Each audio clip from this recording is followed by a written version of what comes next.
Bom dia, pessoal. Tudo bem? Bem-vindos. Vamos bater um papo aqui hoje sobre como superar os desafios da transformação digital com inovação e muita criatividade. Obrigado aí pela presença, pelo acompanhamento de vocês. Eu sou o Samir Karam, vou me apresentar aqui em breve e já adianto que se vocês tiverem perguntas ao longo do webinar, por favor, coloquem aí no chat, mandem para a nossa host e teremos o prazer de responder as perguntas de vocês aí no final da palestra. Tudo bem? Vamos lá, então. Bom, eu sou Samir Karam, como eu falei, Head de Transformação Digital Lean da Perform IT. A Perform IT é uma empresa que trabalha com soluções digitais Lean e eu sou o Head dessa torre de Lean.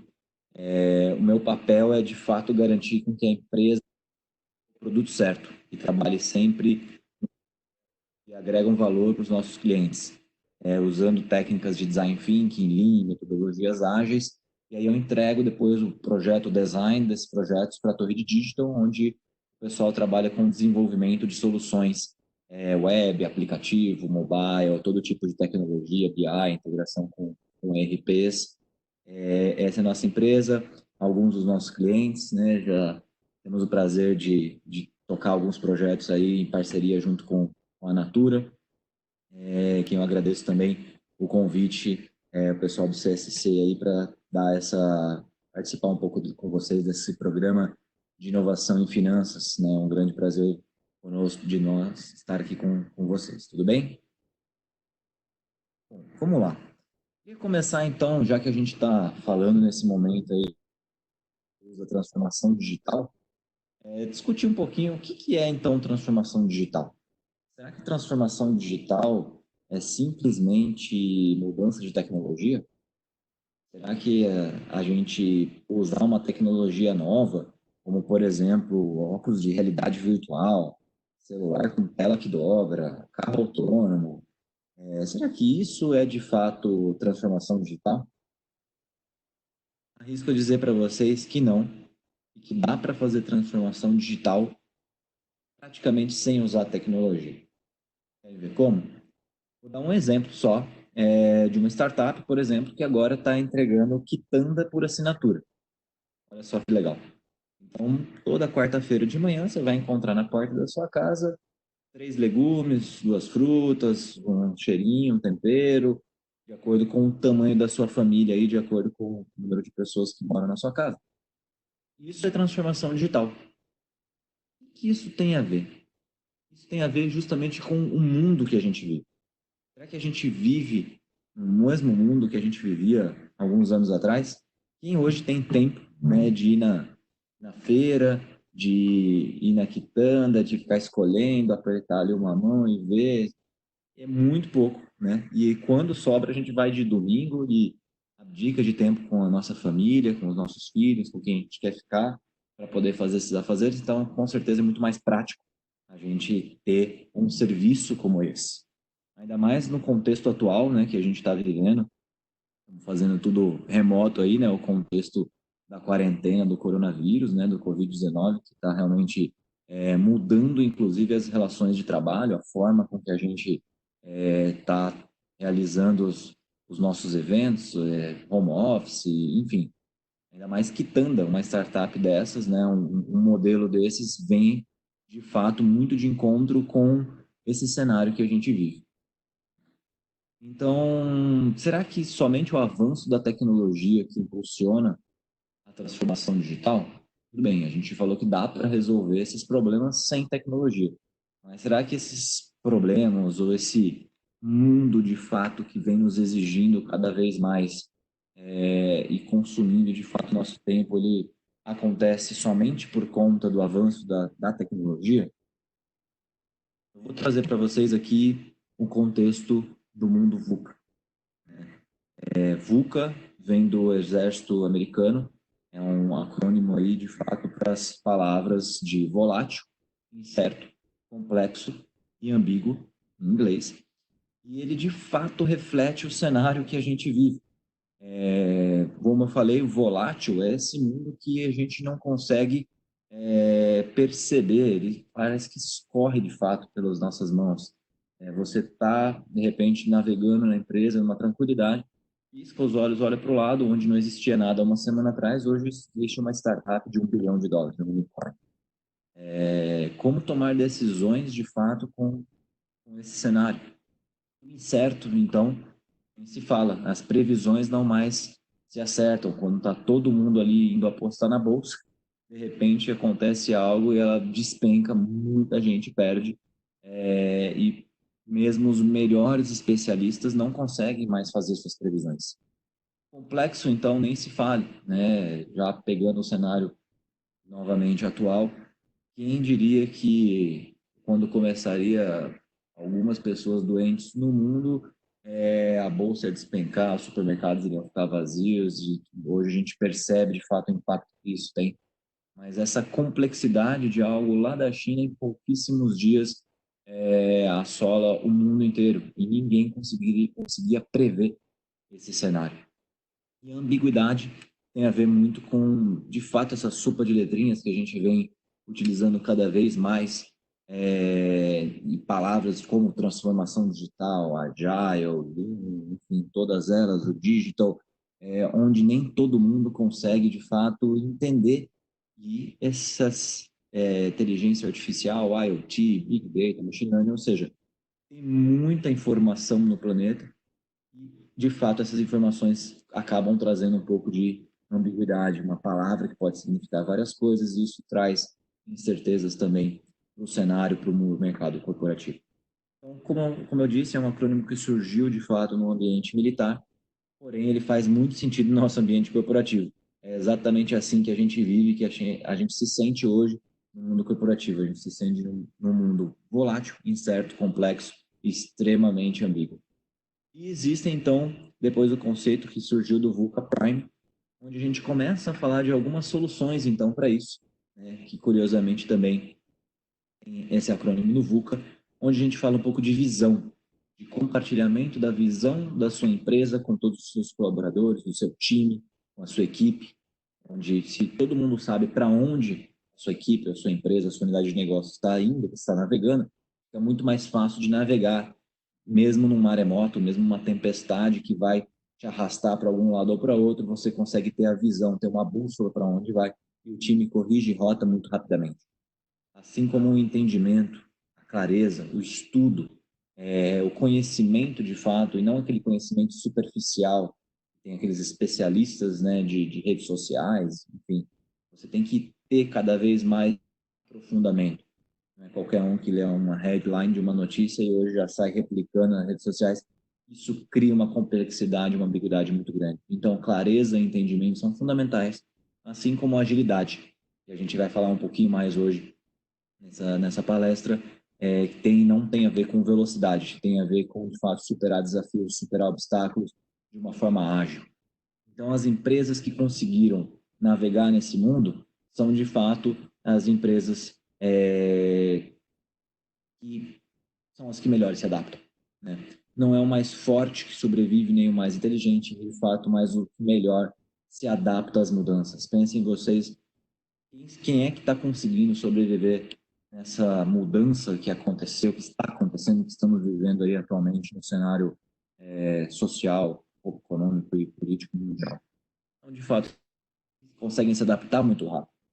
Então, a gente consegue mudar muito rápido para um cenário de delivery, de home office, de produtos virtuais, produtos digitais, enfim, são as empresas que vão de fato sobreviver. E as empresas muito rígidas, muito difíceis de se adequarem, vão sofrer muito mais. Curiosamente, quem foi que disse essa frase? Não foi Charles Darwin, tá, pessoal? Não tem nada a ver com biologia isso, né? Até porque isso é atribuído a ele, mas não foi ele. É um mito da internet. De fato, isso não tem a ver com biologia, mas tem muito a ver com o mundo corporativo. De fato, no mundo corporativo, quem mais tem sucesso não é o mais forte nem o mais inteligente, é o que melhor se adapta às mudanças. Muito bem. Então, esse é o cenário, esses são os desafios que a gente está enfrentando, que o mundo VUCA traz para a gente e que a gente precisa, de fato, então, resolver com inovação e com criatividade. Agora eu vou contextualizar e trazer um pouquinho para vocês o que é inovação e quais são as ferramentas de criatividade que a gente propõe para utilizar. Tudo bem?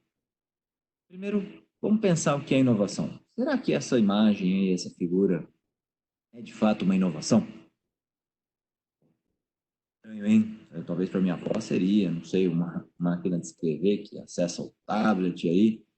Algumas pessoas dizem que sim, outras que não. Quero saber o que vocês acham. E essa aqui, será que é uma inovação também? O que vocês acham? Eu acho um pouco difícil, né? De fato, qual a definição de inovação? O que é a diferença entre uma inovação e uma invenção? Essas duas, pessoal, são exemplos de invenções, tá? De fato, alguém inventou. Mas para ser uma inovação, ela tem que ser explorada com sucesso. A definição de inovação é a exploração com sucesso de novas ideias. Education Innovation Report. Ou seja, é uma inovação que traz retorno. Ela tem que ter sucesso. Se a gente visse aqueles produtos, como você no slide interior, nas lojas aí, vendendo pra caramba, né, nas prateleiras, ou sendo vendidas e esgotadas, seriam, de fato, inovações. Mas não é o caso.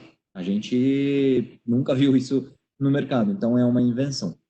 Por isso que eu trago aqui esse contexto muito importante para vocês. Inovação, pessoal, não é só fazer diferente. Inovação não é pegar um processo do jeito que ele é feito, vou fazer diferente, vou ser inovador. E aí você piora o resultado da área. Você é inovador? Não. A diferença entre o gênio e o louco, você sabe muito bem qual é o sucesso. Então, ter sucesso é fundamental. Claro que com ideias novas, com pensamentos novos, com uma visão diferente, porém a gente tem que mirar sempre em uma palavra-chave que é resultado. Precisamos de resultado para as nossas corporações, para que a gente de fato possa estar trazendo inovação para elas.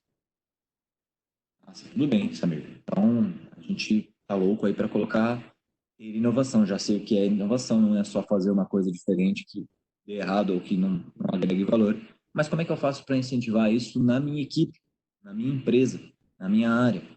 Tem algumas dicas, algumas formas muito práticas, muito simples da gente poder colocar. Não é apertar um botão e falar assim, pronto, agora eu sou uma área, uma empresa inovadora.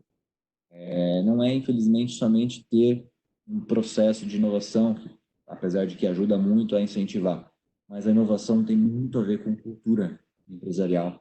E o desafio dessas áreas, o desafio é, de fato, incentivar, inovar, pensar em como as pessoas vão ter a cultura de inovação.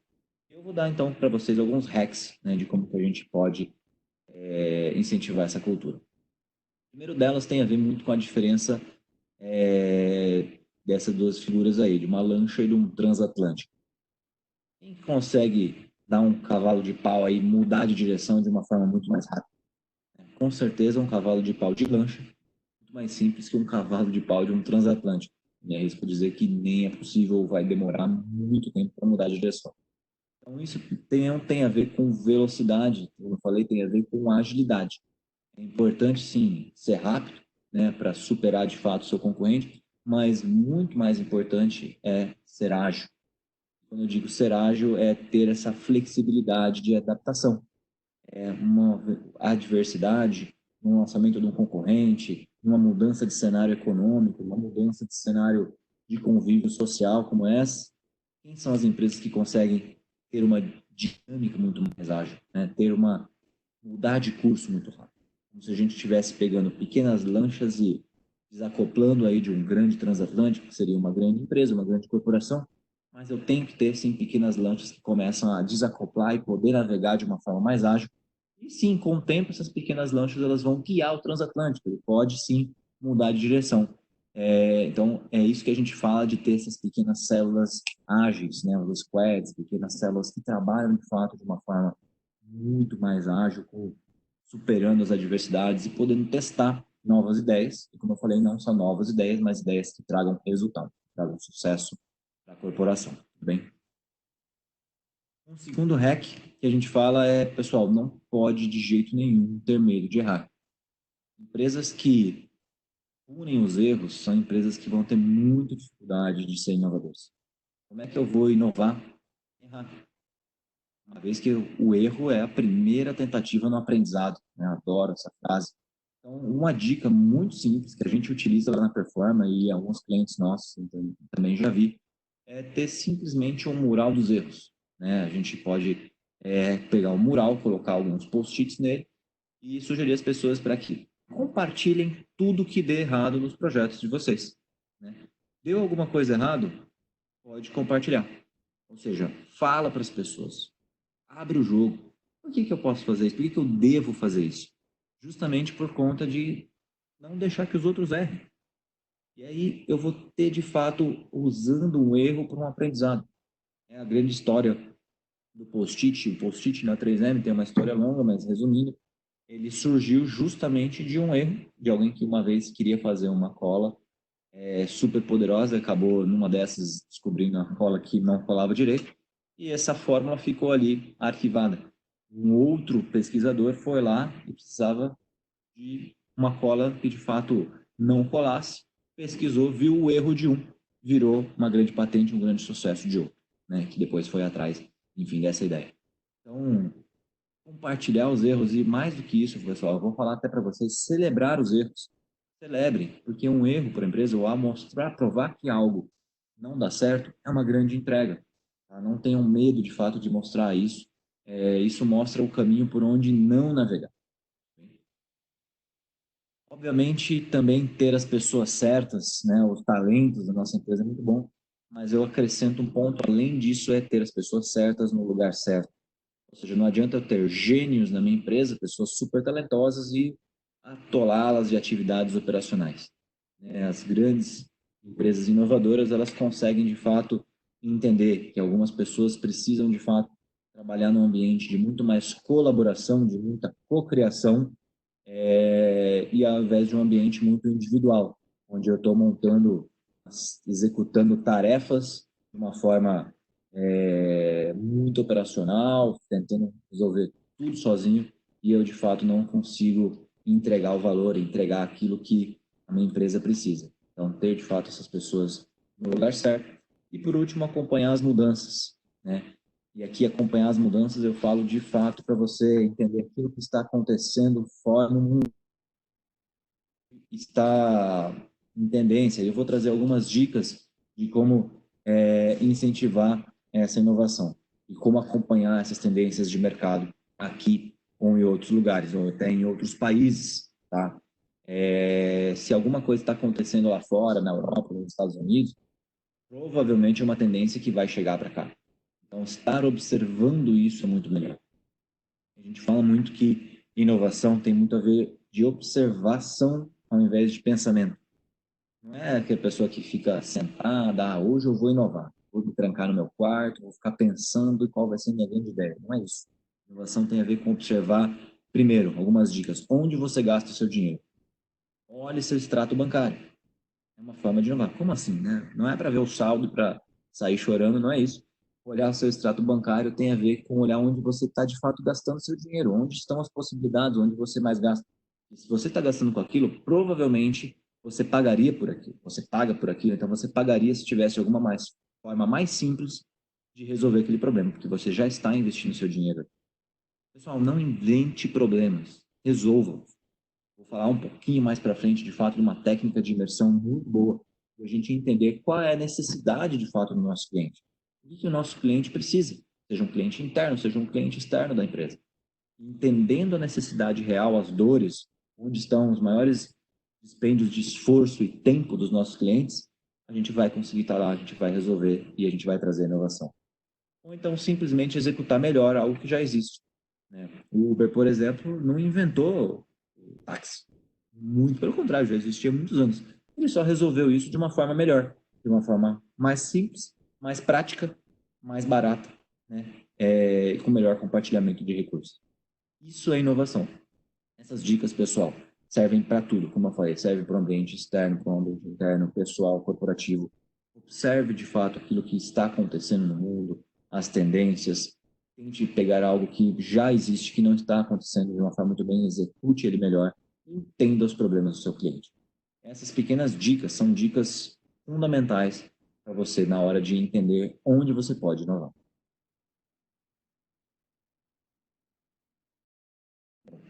Então vocês devem estar pensando, nossa, Samir, mas isso vai custar muito caro.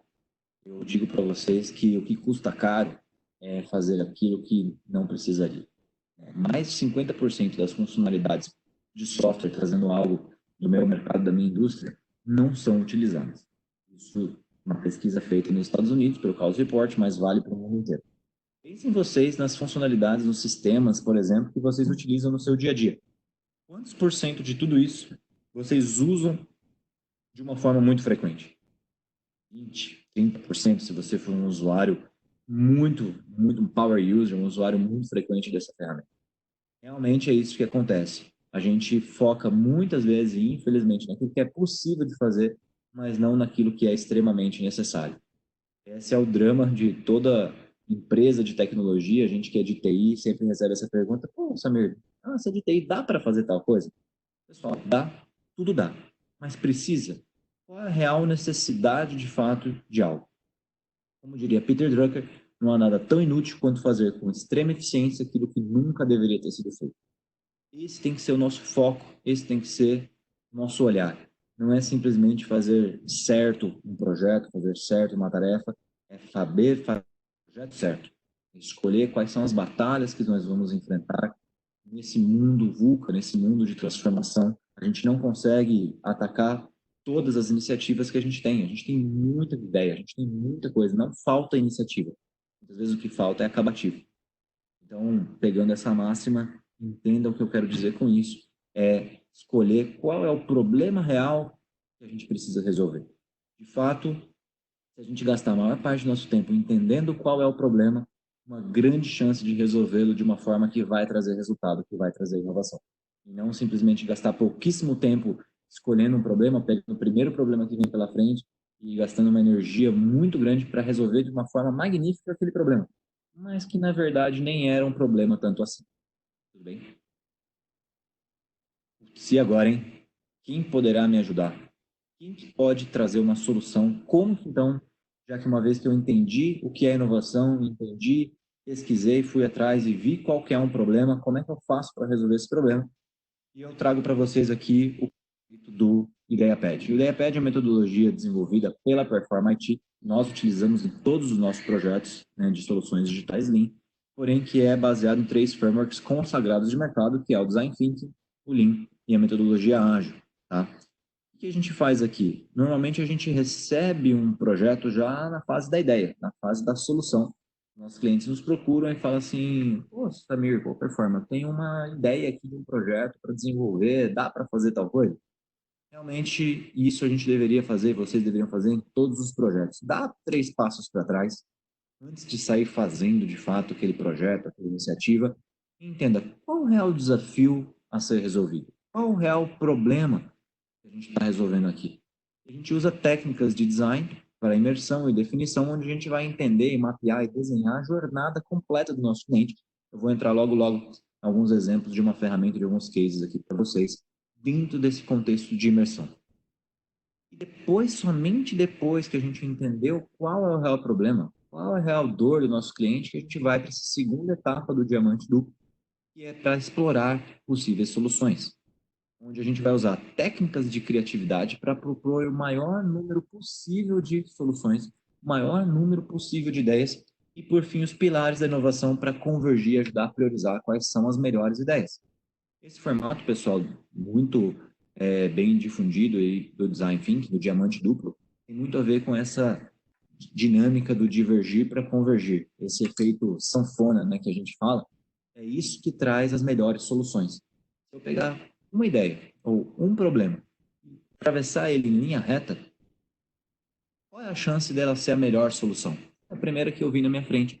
Agora, se eu pegar esse problema e divergir ele de uma forma com colaboração, com cocriação, olhando todas as visões dos stakeholders, das partes interessadas, dos usuários, dos clientes, da minha equipe de trabalho, dos meus gestores, e realmente fazer uma imersão e desenhar e pensar em todos os problemas, todas as visões possíveis desse problema, e priorizar quais são as maiores dores, depois, novamente, pensar em 80 soluções diferentes para aquele problema e escolher duas ou três que são as melhores soluções, as soluções mais desejáveis, praticáveis e viáveis, que são os pilares da inovação, pessoas, negócios e tecnologia, aí sim eu vou de fato ter uma boa chance de ter as melhores soluções.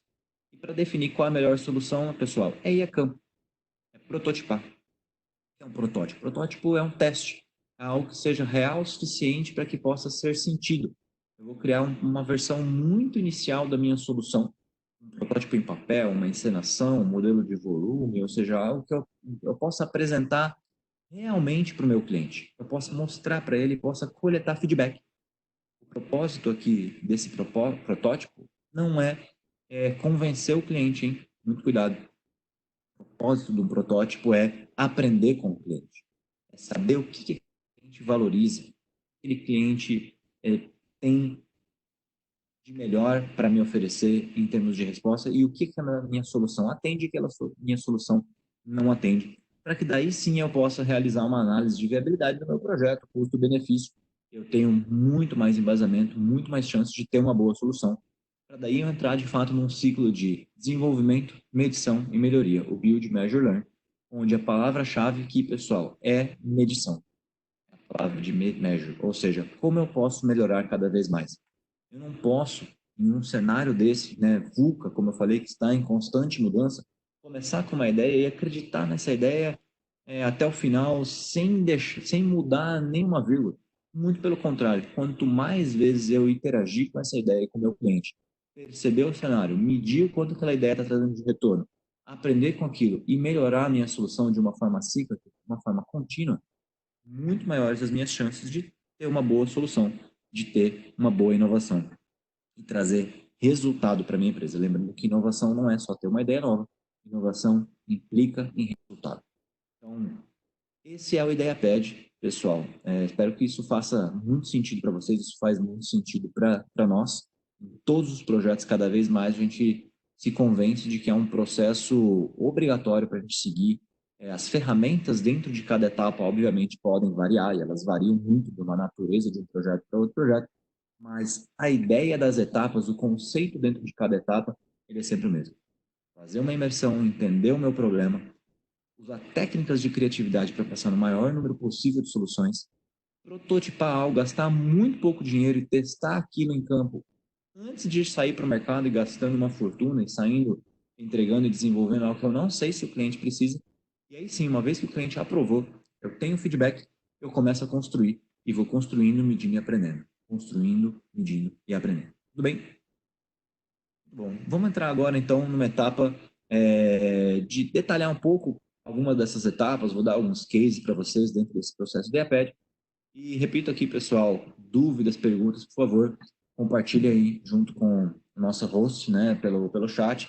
A gente vai ter o prazer de responder para vocês aí no final do webinar, tudo bem? Bora então agora falar de algumas dessas ferramentas aqui para vocês. Na fase de imersão, ou seja, a primeira fase desse processo de IdeaPad, eu trago um conceito super importante aqui para vocês, pessoal, de se apaixonar pelo problema e não pela solução. É um grande desafio. Normalmente a gente se apaixona muito fácil, nós como seres humanos. E você sabe muito bem que quando você está apaixonado, você fica meio cego, né? Você não enxerga mais nada. Então eu falo para vocês, pessoal, tomem muito cuidado de não se apaixonar por uma solução, por uma ideia de como resolver. Se apaixone pelo problema, pelo desafio que você quer resolver. Essa frase é muito importante. Se alguma coisa vocês tiverem que levar desse webinar, espero que vocês levem no mínimo essa frase. Ela significa de fato o quê? Significa que se você tiver que mudar a sua solução N vezes, uma, duas, três, 10, 100 vezes, para resolver e atacar aquele mesmo problema, isso não é um problema, isso é ótimo. Significa que você está se adaptando, você está conseguindo e sabendo navegar nesse cenário VUCA que a gente vive de transformação, nesse cenário volátil, incerto, muito complexo e amplo. E como então que eu posso me apaixonar pelo problema? Eu trago um conceito aqui de um livro muito bom, que é O Dilema do Inovador. Não tem como falar de inovação sem falar do Clayton Christensen. É um livro revolucionário, procurem, quem não leu, conhecer um pouco desse livro. Ele traz um conceito aqui que você não tem que entender o que o cliente quer. Você tem que fazer produtos que eles precisam. Olha só, vou ler de novo essa frase tão importante. Você não tem que entender o que o cliente quer. Você tem que fazer produtos que eles precisam. Ou seja, então na fase de imersão eu vou lá e pergunto para o cliente o que ele quer. Ford disse que se ele perguntasse para as pessoas na época que inventou o carro o que elas queriam, elas pediriam cavalos mais rápidos. Ninguém pediu carro para ele. Ninguém pediu iPhone para Steve Jobs. Ninguém pediu um celular sem tela. Pelo contrário, as pessoas adoravam aquelas teclinhas cada vez menores, inclusive. Ser empreendedor, então, pessoal, não é perguntar para o cliente, o que você quer que eu faça? Muitas vezes o cliente não sabe o que quer. Você tem que entender o que ele precisa, qual é a sua dor, qual é o problema do cliente, qual é o desafio, de fato, que ele está resolvendo. Eu vou contar um case rápido para vocês, então, que fala exatamente disso. O cliente precisa. É um case que o Clayton conta no livro dele, que é o do McDonald's. O McDonald's, ele queria vender mais milkshake. Como é que eu faço para vender mais milkshake? Tentava de tudo para vender mais milkshake e não conseguia. Tem gente que fala, põe Nutella em cima, sei lá, põe um monte de coisa aí. De fato, tudo isso pode resolver, mas na última linha não mudava nada. Mais um pouquinho menos e não mudava o ponteiro. Eles contrataram, então, uma consultoria de design thinking para tentar entender o que o cliente precisava, o que o cliente estava procurando ali. Sabe o que eles descobriram, pessoal? Olhando primeiro os dados são muito importantes. Eles olharam, viram que mais de 50% das pessoas que compravam milkshake, pesquisa nos Estados Unidos, compravam milkshake por volta das 8 horas da manhã. Compravam somente o milkshake, um único item, e não compravam mais nada, e levavam esse produto para tomar fora da loja. Eles não consumiam o milkshake dentro da loja do McDonald's. Curioso, né? No mínimo curioso. Foram a campo para entender por quê e conversar com essas pessoas. Então, eu entendi lá e fui, fiquei, acompanhei, entrevistei. E aí, sabe o que eles descobriram? Essas pessoas que compravam milkshake por volta das 8 horas da manhã, elas pegavam o milkshake. Na verdade, elas não queriam comprar o milkshake. Elas precisavam de algo para no carro indo até o trabalho. E elas precisavam de algo que não fosse muito quente, que não derramasse, para não sujar a roupa e chegar tudo sujo no trabalho, que elas pudessem tomar um café da manhã com uma mão só, enquanto elas dirigiam, e que fosse muito prático, né, para que elas pudessem chegar no trabalho e que sustentasse, de fato, tivesse uma sustância aí para que elas pudessem aguentar até o horário do almoço. Olha que poderoso, pessoal. Ou seja, ninguém imaginava que era isso que o cliente precisava. E aí, o que o McDonald's fez? Eles mudaram completamente a sua linha de produtos, colocaram até os smoothies, colocaram frutas, deixaram ele um pouco mais espesso, né, de fato, menos líquido, e começaram a fazer marketing, propaganda de pessoas tomando milkshake no carro, dirigindo, mostrando que eles tomando com a mão só, que era possível de tomar isso. No final das contas, aumentaram 30% a venda com essas campanhas, com essas ações. Por que eles aumentaram tanto assim? Eles entenderam a real necessidade do cliente. Eles entenderam aquilo que o cliente precisava. E uma vez que eu entendi o que o meu cliente precisa, através dessas técnicas, né, como eu falei, de imersão, de ir a campo, de não só perguntar o que o cliente quer, mas de entender o que ele precisa, a gente representa isso através da jornada do cliente. A jornada do cliente é uma ferramenta muito poderosa, muito boa, de fato, da gente consolidar todos os insights, todas as ideias, todas as ações, os sentimentos, oportunidades que o meu usuário tem antes, durante e depois do relacionamento dele com o meu produto ou com o meu serviço. Ou seja, é um erro fatal eu olhar, por exemplo, dentro do varejo, só o cliente dentro da minha loja. Eu estou olhando um pedaço da história. Eu tenho que começar lá atrás. Eu tenho que começar como é que ele conhece minha loja? Como é que ele conhece o meu produto? Da onde ele ouve falar de mim? Por onde ele me procurou? Foi para um site? Foi pelo Google? Foi para um outdoor? Foi para uma rede de relacionamentos, de amigos, enfim. Como ele chega até o meu ponto? Depois, como é que ele compra? Como é que ele adquire? Como é que ele usa o meu produto? E sim, como é que ele vira um usuário fiel, recomenda, divulga o meu produto. Esses são exemplos de etapas, podem ter etapas completamente diferentes. Mas o importante aqui, pessoal, é vocês entenderem qual é a real necessidade do meu cliente a cada etapa dessa jornada. Não é simplesmente durante um pedaço dela, porque senão o que pode acontecer, inclusive, se eu perco um pedaço do meio, eu tenho um gap dentro da minha jornada, e aí o meu cliente, o que ele faz? Ele desengaja.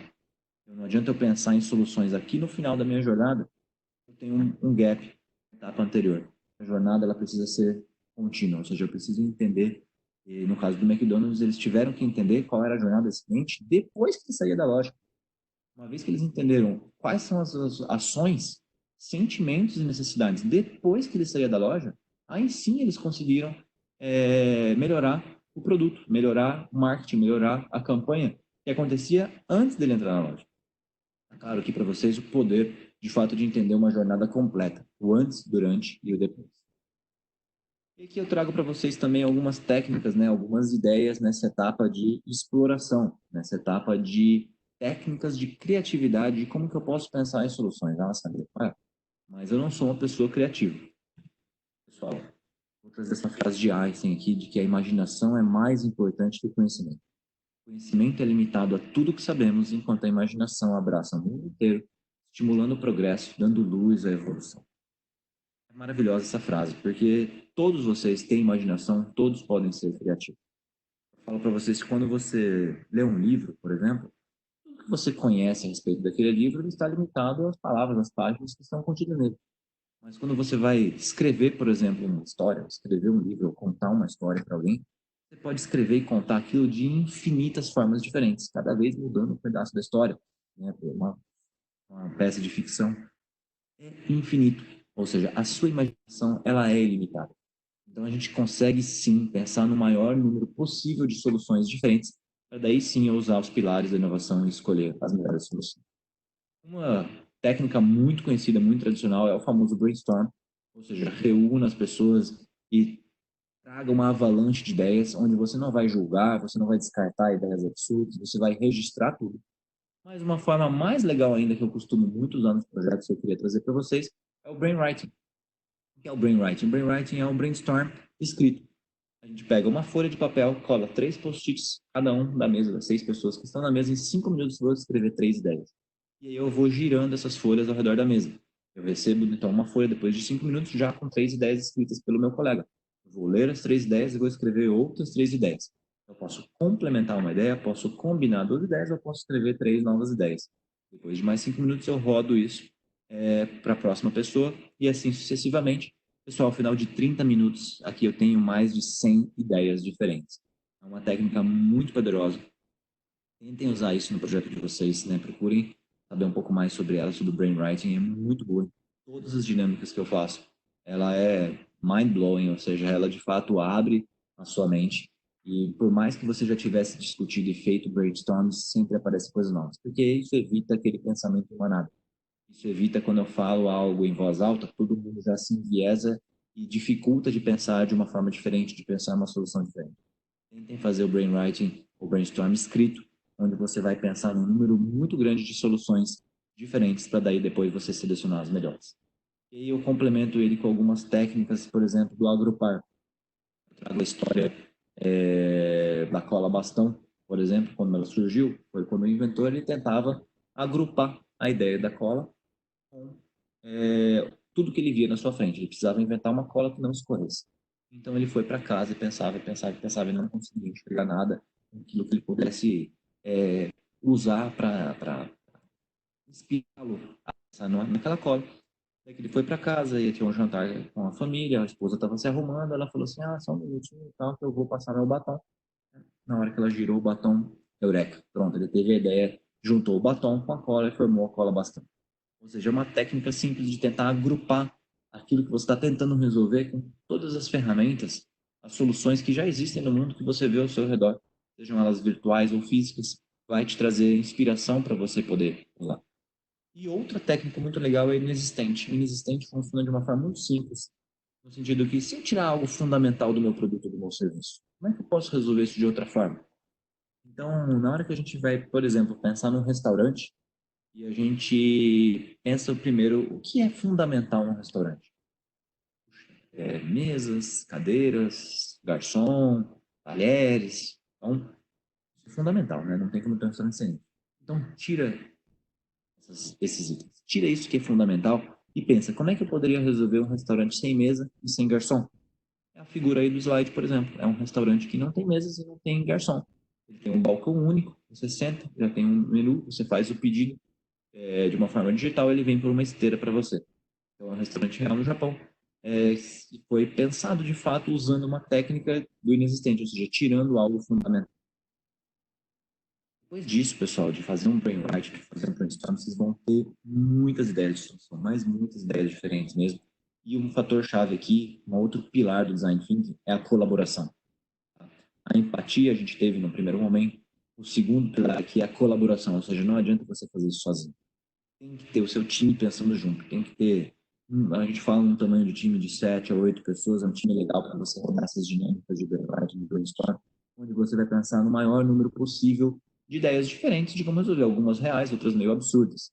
Então, como é que eu filtro, como é que eu respondo de fato essa pergunta e escolho quais são as melhores ideias, quais são as ideias que não são tão absurdas assim, usando os pilares da inovação. Os pilares da inovação, elas são de fato o que é desejável, praticável e viável.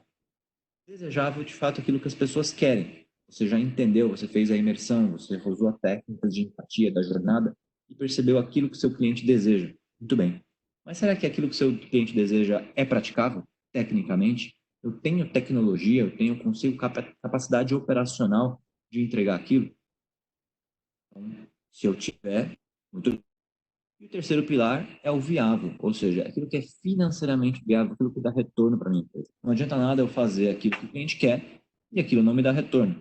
Muito bem, o cliente quer comprar milkshake por 1 centavo. Super desejável.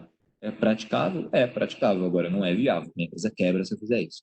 Então, uma boa ideia, as excelentes ideias são as ideias que são desejáveis, praticáveis e viáveis. São as ideias que respeitam, estão aqui no centro, que respeitam os três pilares.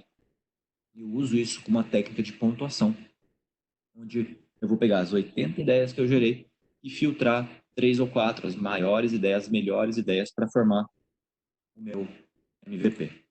E o que é um MVP? MVP é um produto mínimo viável. Só é a versão mais simples do seu produto. E uma dica que eu dou aqui de fato de inovação e criatividade, não pense na versão mais complicada primeiro, porque você ainda não sabe se é a melhor solução. Então você não quer desperdiçar tempo, dinheiro, esforço construindo um produto que não vai atender as expectativas do cliente. Olha essa super máquina aí. Se eu tivesse dinheiro para comprar, maravilhoso. Isso aí é um cortador de grama, né, pessoal? Isso aí tem até suporte para cerveja do lado, assim, maravilhoso. Então, o que que eu faço com esse cortador? O que que seria o MVP dele? Qual seria a versão mais simples desse produto? Seria, por exemplo, um cortador de grama, uma tesoura. E aí, eu vou ir comprando mais caro à medida que eu entendo. Será que de fato eu preciso cortar grama? Será que eu precisava até ter grama? Então, essa é uma primeira pergunta que, antes de você sair gastando horrores de tempo, dinheiro, esforço no seu projeto, construa a versão mais simples do seu produto para você poder testar, para você poder coletar feedback do seu cliente e medir. E a gente fala, pessoal, para colocar isso em prática de uma forma ágil, tudo bem? Não é de uma forma... Lembrando que agilidade não é velocidade, não é de uma forma rápida, é de uma forma que possa superar os obstáculos, possa superar as adversidades, possa contornar de fato os desafios. E a agilidade a gente forma, como eu falei, com cultura. A cultura devora a estratégia no café da manhã. Então, eu dou aqui de fato algumas dicas de valores ágeis para vocês na etapa final de construção, na etapa do build, onde eu vou usar metodologias ágeis para tirar minha ideia do papel. Uma vez que eu já usei todas as minhas técnicas de criatividade, de imersão, de ideação e de prototipação, eu vou aqui usar a metodologia ágil para tirar essa ideia do papel. Eu trago valores super importantes aqui para vocês pensarem em como fazer isso nas equipes de vocês. Ou seja, o ágil, ele preza muito pela auto-organização. A auto-organização é onde a liderança é servidora, a liderança faz parte do time. Não é um time que exige e necessita de comando e controle. É muito mais difícil eu ter agilidade, ou seja, eu ter dinâmica para me adaptar num ambiente onde a equipe está muito reativa, esperando um comando. O comando vai vir de uma pessoa só. Onde um time que o líder faz parte do time, o time navega, uma percepção, uma nova ideia, uma forma de agir, ela pode vir de qualquer um. E, óbvio, propondo no time e decidindo de uma forma muito colaborativa. Isso, comunicação é fundamental. Essas pessoas do time, elas têm que estar trabalhando de uma forma muito coesa, muito integrada. Para isso, o ágil tem cerimônias, né, como, por exemplo, as dailies e outras formas de manter essa comunicação sempre ativa. Coragem aqui é fundamental, pessoal. Lembra que eu falei que não pode ter medo de errar? Como é que a gente não tem medo de errar? É tendo coragem. sendo incentivado e é incentivando também as nossas equipes, os nossos funcionários, os nossos colaboradores, parceiros de negócio, fornecedores, a ter coragem. Vamos errar junto. Vamos embora. Como é que a gente vai testar? Como é que a gente vai saber se é uma boa solução? Se a gente não tentar, obviamente, sempre com conhecimento de causa, com estudo, com entendimento, para, se eu for errar, eu erro pouco, eu erro pequeno, não vou fazer um erro, pode comprometer toda a minha organização, toda a minha equipe. Né? Dar pequenos passos de cada vez. E se eu tiver que errar, eu vou corrigir rota de uma forma muito rápida e tendo feedback. Ou seja, fazendo as reuniões de retrospectiva, e o feedback não é uma vez por ano, pessoal. O feedback no ágil é de 15 em 15 dias. É a cada sprint. A cada sprint, e não é um feedback só do gestor. Ah, meu gestor não me dá feedback. É um feedback entre os membros da equipe. A gente tem cerimônias para as pessoas no ágil sentarem entre si, trocarem ideias, tudo bem? Esse é o nosso processo, pessoal. Eu vou responder aqui algumas perguntas agora, que a gente está recebendo aqui pelo chat. Tá? Se vocês tiverem aí uns 10 minutinhos ainda, peço para vocês mandarem as perguntas aí para o host, o pessoal tá me enviando aqui. Tá? A Luísa perguntou: olá, bom dia, achei muito interessante a parte de pensarmos em até premiar o erro para incentivar a inovação. Gostaria de saber como podemos premiar o erro sem parecer que estamos apontando o erro e envergonhando o time. Boa pergunta, Heloísa. Não sei se eu falei premiar o erro, acho que a palavra que normalmente eu uso é celebrar. Celebrar, toma muito cuidado, ela é diferente de premiar. Eu não vou dar um prêmio para quem errou, mas eu vou celebrar. Celebrar tem a ver com uma cerimônia. Então, o que que a gente faz? A gente pega todos aqueles post-its que foram colados ali no mural dos erros, a gente monta uma cerimônia, uma reunião, né, um nome mais bonito para uma reunião de time, e a gente escolhe alguns post-its e vai lendo os post-its e vai celebrando, falar assim, gente, parabéns por compartilhar, bate palma, e é isso aí, tá bom? Então não é dar um prêmio para quem errou, mas é celebrar isso de uma forma muito natural, é trocar essas ideias e trazer isso para o time de uma forma não punitiva, tudo bem? Outra pergunta aqui que surgiu: o modelo de comando e controle é muito arraigado em algumas estruturas. Como podemos, no dia a dia, mudar essa cultura? Pessoal, essa cultura, de fato, é uma questão que muitas vezes vem de cima para baixo, comando e controle, mas a gente pode executar isso dentro dos nossos pequenos times. Eu não preciso começar isso lá de cima do primeiro escalão da empresa. Então, o seu time tem um time muito pequeno, com duas, três pessoas, um coordenador, ou um estagiário, e você pode começar por aí, tá? Ao invés de você, com o seu time, esperar reações, esperar o trabalho vir, por que que a gente não trabalha de uma forma puxada? Ou seja, a gente começa a puxar as demandas, começa a propor as demandas e trabalhar de uma forma colaborativa dentro da nossa pequena organização. Isso vai servir de modelo, isso vai inspirar. Com certeza tem que ter um trabalho, sim, tá, de conscientização da liderança. É muito difícil. Por isso, quando a gente faz esse processo de transformação ágil, a gente não consegue fazer ele simplesmente de baixo para cima. A gente faz o modelo sanduíche. A gente tem um processo de transformação de baixo para cima na base. E a gente tem um processo de conscientização top-down. O ideal é quando essas duas coisas se encontram. Quando a gente tem um modelo transformacional que vem do alto escalão da empresa, da alta hierarquia da empresa, e a gente tem a estrutura também preparada para trabalhar dessa forma, porque não adianta somente também o líder falar assim, a partir de agora você vai trabalhar de uma forma colaborativa. E aí a equipe nunca praticou isso. Então, tentem praticar isso mesmo dentro de um pequeno squad, dentro de um pequeno time, tudo bem? Mais uma pergunta aqui, pessoal. Diego perguntou, queria falasse um pouco sobre squads e a importância de equipes multidisciplinares. Boa pergunta aqui, Diego. Nessa fase de desenvolvimento, Diego, o Squad ele serve, na verdade, em todas as fases, tá? Multidisciplinar, o que eu falo? No sentido, quando eu trabalho uma organização funcional, ela é estruturada em silos, tudo bem? Então, eu tenho equipes especializadas em uma parte do processo do nosso cliente. Ou seja, eu tenho uma equipe que só faz o desenvolvimento de tecnologia, tem uma equipe de marketing, tem uma equipe tem uma equipe de desenho de processos e cada um com seu silo, cada um com seu gerente. Como que é a dinâmica de interação entre essas pessoas? Em muitas empresas, ela pode ser muito travada, ou seja, as pessoas elas não têm liberdade numa equipe, numa empresa que trabalha em silos, de integrar de uma forma muito fácil. Ou seja, eu tenho que simplesmente falar com o gestor, para o gestor falar com outro gestor descer, falar com a equipe, ou seja, eu começo a trazer muito atrito e eu viro aquele transatlântico, né, que é muito difícil de virar de direção. Bem, como é que mas as startups funcionam? Esse é um modelo que é baseado em startups e é muito legal de fazer esse paralelo e trazer o contexto de uma startup para uma grande corporação. Então, foi mais ou menos aquela analogia que eu dei de ter pequenas lanchas se desacoplando dentro do seu transatlântico. Ou seja, você monta um time multidisciplinar, onde de fato nesses que a gente chama de squad, que foi a pergunta, esse time multidisciplinar ele tem uma pessoa de cada área necessária para aquele job, necessária para aquele serviço que vai ser entregue para o nosso cliente. Não é só para ter uma pessoa de cada área, não é simplesmente quando aquilo é necessário. Tá? E essas pessoas elas trabalham, como eu falei, de uma forma colaborativa, onde eu não tenho títulos, eu não tenho cargos, eu tenho disciplinas, tudo bem? Dentro desse squad, eu tenho que ter normalmente um líder que a gente fala que acaba sendo o cliente desse squad, que é o owner, o dono do produto que eu estou entregando para o meu cliente. Pode ser, inclusive, um gestor, um diretor, uma pessoa externa, mas a diferença é que o time tem autonomia e o time tem responsabilização. Tá? Ou seja, se um erra, todos erram. Eu não aponto o dedo para uma área, fulano de tal não fez o trabalho dele. Isso não é visão do time. Tá?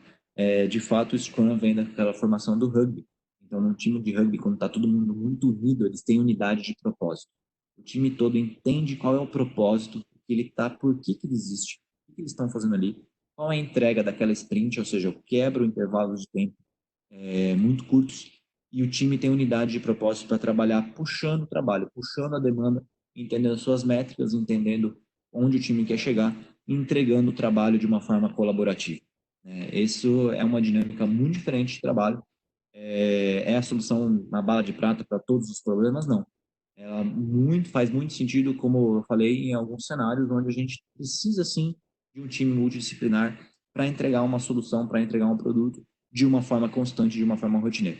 Muitas vezes eu posso montar um squad só para um projeto, uma vez que esse projeto for entregue, eu posso desfazer esse squad, ou eu posso ter, sim, squads de produtos contínuos, tá? Quando é um produto core, por exemplo, da empresa, um produto pode ser um produto de tecnologia da empresa, vídeo modelo, por exemplo, Spotify, né, com uma startup, começou com uma startup de tecnologia, hoje é um dos maiores atuantes aí do cenário de áudio, né, de música digital, e eles trabalham sim, exatamente 100% com o modelo de squads, e cada squad acaba cuidando de um módulo, né, do produto e tem um time totalmente multidisciplinar. Temos mais alguma pergunta? Acho que foram essas aqui que eu recebi, pessoal. Bom, queria agradecer o tempo de vocês, finalizar aqui só falando um pouquinho da Performa. Como eu falei, nós somos uma empresa de soluções digitais Lean e nós atuamos em todas as etapas com essas metodologias, tá? De design thinking, Lean Startup, Lean UX, implantação de metodologias ágeis e projetos ágeis, transformação Lean dos nossos clientes, nas empresas, desenvolvimento de soluções digitais, apps, mobile, plataformas, API e uma consultoria também em projetos. Deixo aqui os meus contatos com vocês, fico à disposição, caso vocês queiram entrar em contato, mandar perguntas, né, me adicionem uma conexão aí no LinkedIn, será um prazer estar em contato com vocês. E tem uma pesquisa aí que vai ser enviada para vocês, peço por favor para vocês avaliarem essa pesquisa, muito importante para a gente, para nós continuarmos trazendo um programa de inovação aliado à necessidade, aos assuntos que vocês querem ouvir aqui e dar um feedback para a gente. Tudo bem? Muito obrigado, pessoal. Um excelente dia, uma excelente semana para vocês. Um abraço. Tchau, tchau.